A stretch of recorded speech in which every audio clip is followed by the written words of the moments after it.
برنامه خبری 22 مارت رو مستقیما از دفتر مرکزی رادیو زودی تماشا دارید. شعله گلخوجه هستم. سلام. سرخط موضوع امروز که در 15 دقیقه دیگر تقدیمتون می شود. از حد وکالت بیرون رفت. وزارت کارهای داخلی تاجیکستان افسر میلیسا را برای لطوکوبی زن در مرکز دوشنبه از کار آزاد کرد. وابسته از این حادثه که شدگی چی مشکلاتی با کارمندان میلیسا شدگی آورده و این حال در تحت تعقیبات قرار دارد. نورسولتان یا استانا پلیس قزاقستان مخالفان تغییر نام پایتخت این کشور را بازداشت نمود. قانون درباره عوض کردن نام استانا تصویب شد.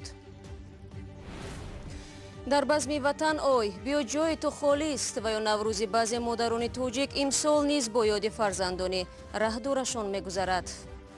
فقط جای او خالیه. ای خداوند بزرگ مهربان همیشه دعا گوییم برای همه مهاجرا که او را ساق سلامت نگهبان باشه. لطوکوبی زنی از سوی کارمند میلیسا در مرکز دوشنبه و در مظهر عام با از کار آزاد شدن این افسر انجامید. حادثه صبح روز گذشته رخ داد و نوار آن در حال به شبکه‌های اجتماعی راه یافت. در نواری جنجال برانگیز دیده می شود که چگونه کارمند میلیسا به سر و روی زن شپاتی میزند. طبیبان در صحبت با رادیو زودی گفتند که این زن بیماری روحی است، اما وزارت کارهای داخلی میگوید این زن مست بود. شادمان یتیم و مولا رجب یوسفی در جستجوی حقیقت شدند.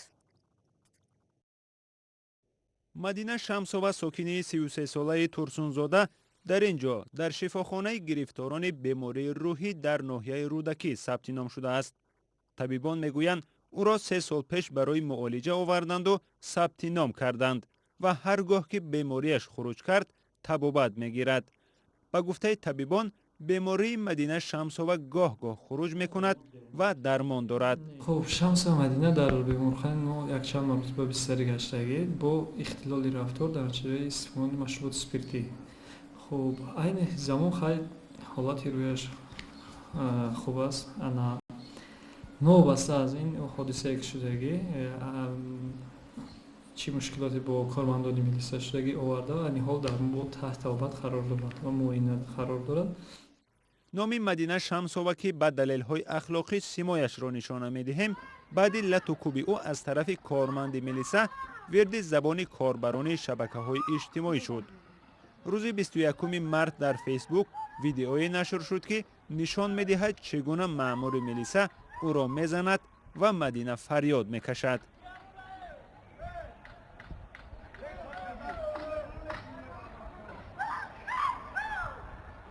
بعد این نکوهش و تنقید سخت کاربران شبکه‌های اجتماعی، سفربگ محمد سیدزاده میلیسایی که مدینه را در روز روشن لطوکوب کرد از کار رانده شد. وزارت امور داخلی گفت همچنین رهبران این افسر که در واحد مخصوص کار میکرد برای درست به راه نگذاشتن کارهای انتظامی در بین کارمندان تنبیه و جزای انتظامی گرفتند. مقامات نگفتند که نسبت به سفربگ محمد سیدزاده باز چه چاره دیگر می‌بینند. بر رادیوی آزادی میسر نشد با نزدیکان دختر و سفربگ محمد سیدزاده صحبت کند. پدر مدینه شمسова در ناحیه رودکی زندگی می‌کند و تلاش ما برای پیدا کردن آنها نتیجه نداد. این دختر هرچند در دهه راحتی ناحیه رودکی ثبت نام شده است، ولی با مادرش در شهر ترسونزاده زندگی می‌کند. در استانا پایتخت قزاقستان بیش از 10 نفر با شمول خبرنگاری شبکه تلویزیونی ناстоящее время را دستگیر نمودند. سویتلانا گلوشکووا بعد 3 ساعت آزاد شد، اما نواربردار این تلویزیون به هنگام بازداشت از پایش ضرب خورده در بیمارستان است. روز گذشته چندین نفر را که به تغییر نام استانا به نورسولتان نام پرزیدنت پیشین نورسولتان نظربایف مخالف بودند در نزد اداره شهرداری دستگیر کردند. طاهری سفر گزارش می‌دهد.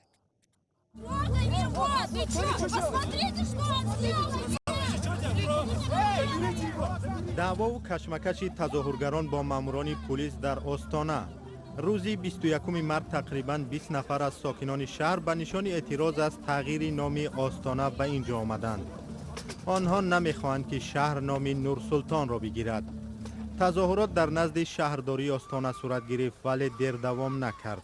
افسران پلیس آمده همه تظاهرگران را بردند ولی معلوم نیست بر ضد آنها چی اتهام اعلان می شود. نورسلطان نظربایف که تقریبا 30 سال رهبری قزاقستان بود، روزی 19 مارت غیر انتظار از مقامش استعفا داد. اما عضو شورای امنیت قزاقستان و رئیس حزب نوراتن میماند. قاسم جامد توقیف رئیس پارلمان که به حیث رئیس جمهوری موقت روز 20 مارت سوگند یاد کرد، در پارلمان پیشنهاد داد که پایتخت قزاقستان نورسلطان نام گذاشته شود. پیشنهادی که همان لحظه قبول شد.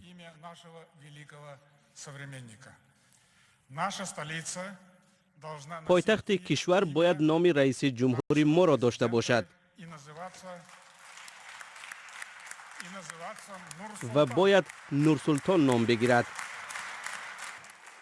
اما 40,000 نفر از شهروندان قزاقستان با امضای مراجعت نامه خواستند نام آستانه تغییر نیابد. شهر مذکور در 60 سال اخیر 4 مراتب تغییر نام کرده است. آن تا سال 1961 اکمالینسک بود، سپس تسلینوگراد شد. بعد دست یافتن قزاقستان به استقلال آن را آقمالا نام نهادند. سال 1997 وقتی پایتخت قزاقستان از الماتا به آقمالا کوچید، آن را به آستانه تبدیل دادند. می‌خواهید هر روز اخباری تازه از تاجیکستان را بخوانید؟ پخش زنده، خبر، گفتگو، گزارش و تحلیل از جای حادثه، نظر تحلیلگران. مستقیم در تلفن شما از زمینه رادیو آزادی.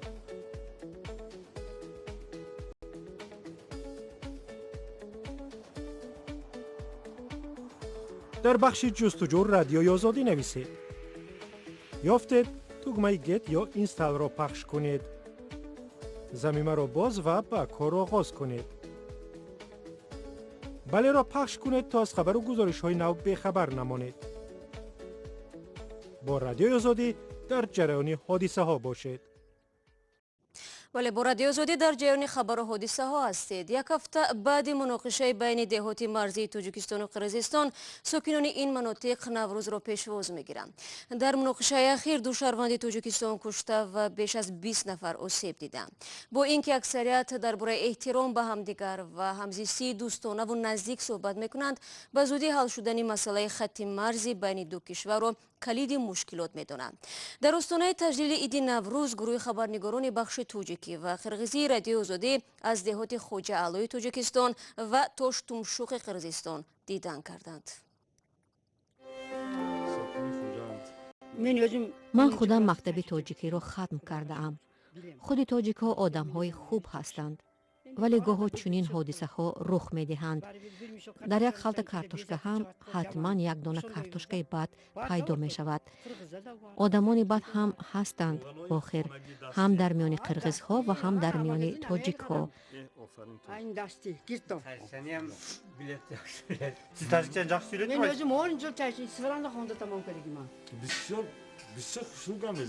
من خودم من گفتم شما تاجیک هستم. من خودم تاجیک شوم قرقیز. فقط تینجی در کار موقع.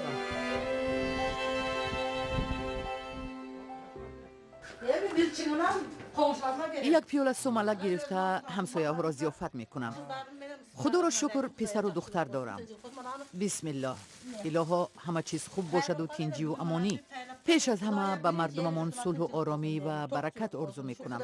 از خداوند میخواهم که هیچ کس را از برده نانش بی نصیب نکند. Елдің қатарында балдарымнан Құдая ел іші даман болса екен, ден солықта болса екен.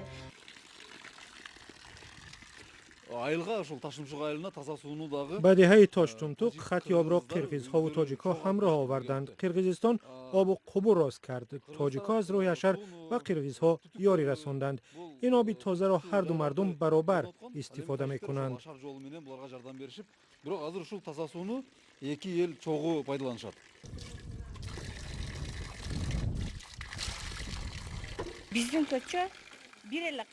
در این کوچه تنها ما قرقیز هستیم.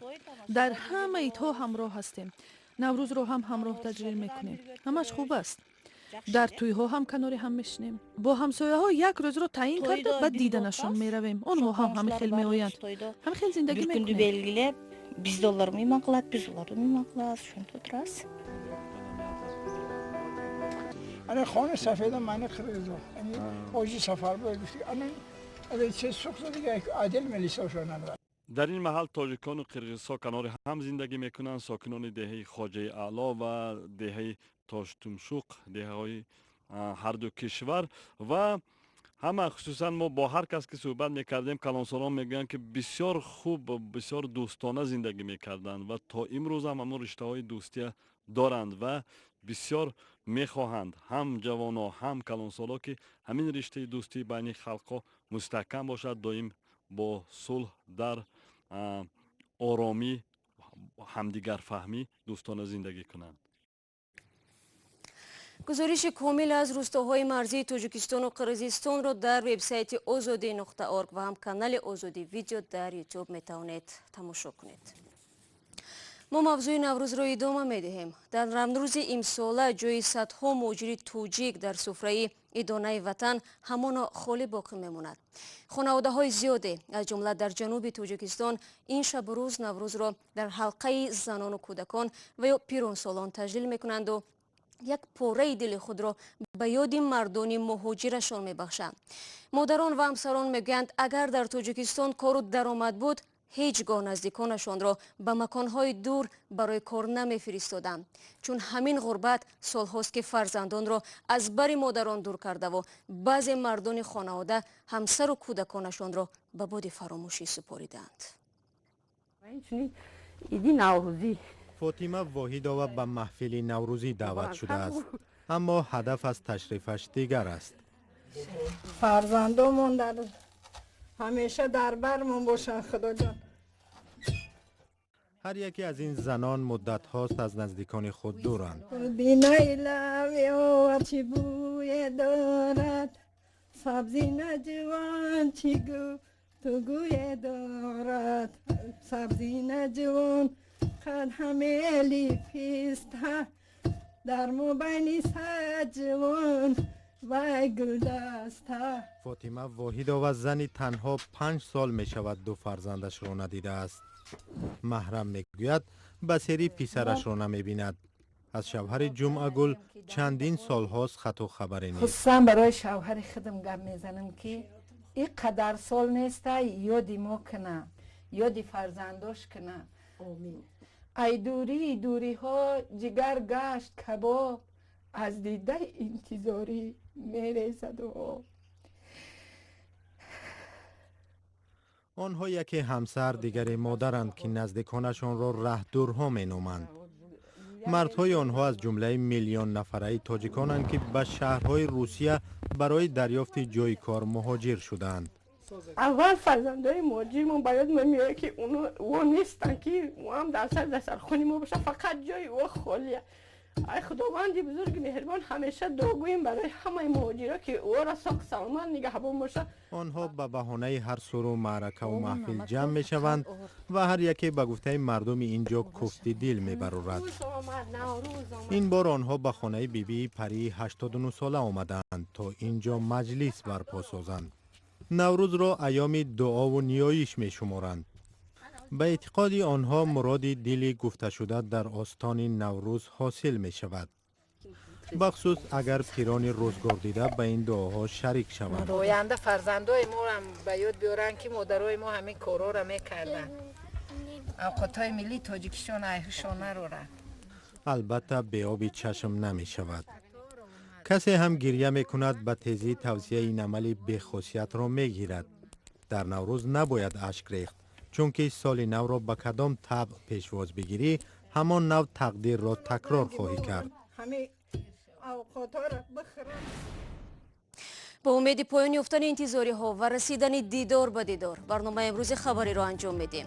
اگر میخواهید خبر از این بیشتر رو بخونید پس به وبسایت ما بروید www.azadi.org و اگر خواهشی تماشای گزارش‌های روز جالب را دارید پس آزادی ویدیو کانال ما در یوتیوب در خدمت شما بینندگان عزیز است. فردا ما برنامه خبری نداریم، اما صبح بر وقت نوید بامدادی تقدیمتان می‌گردد. تا اون دم خدا نگهدار.